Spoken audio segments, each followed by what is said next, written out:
Michel Naubert n'a peut-être que 13 ans, mais il en a appris beaucoup en peu de temps sur l'importance de rester fort et en santé. Il a souffert d'une insuffisance rénale grave à la naissance. Il a donc eu besoin d'une greffe vers l'âge de 3 ans. Son père lui a donné un rein. Michel sait très bien comment empêcher la contamination des aliments et il a une bonne raison de le savoir. Il n'a pas ce qu'il faut pour combattre les infections. Dans une situation où quelqu'un d'autre souffrirait seulement de maux de ventre ou présenterait des symptômes semblables à ceux de la grippe pendant 24 heures, pour Michel, ça peut être une question de vie ou de mort. Le docteur Jeff Farber est l'expert principal de Santé Canada sur les dangers microbiens comme la listériose.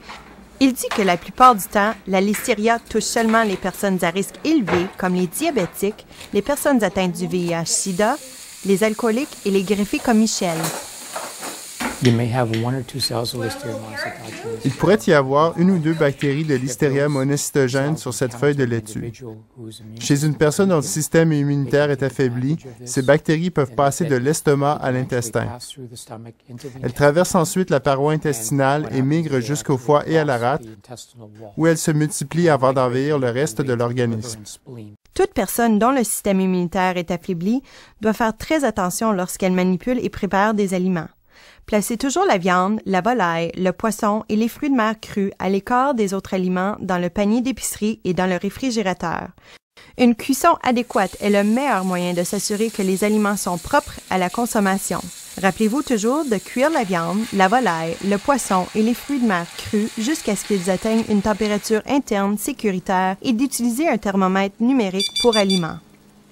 Certains aliments sont plus susceptibles de causer une maladie d'origine alimentaire que d'autres, comme les saucisses à hot dog et les charcuteries, la viande crue ou insuffisamment cuite, la volaille et les fruits de mer, le poisson fumé ou les fruits de mer réfrigérés, le jus, le cidre et le lait non pasteurisé, les fromages à pâte molle et semi-molle, les pâtés et les viandes à tartiner réfrigérées et les aliments non cuits faits à partir d'œufs crus ou non pasteurisés. Ce n'est pas seulement important pour moi, c'est important pour tout le monde. Personne n'aime être malade, sauf lorsqu'il faut passer un gros examen ou quelque chose du genre. Pour en savoir davantage sur la salubrité des aliments, consultez canadiensensanté.gc.ca.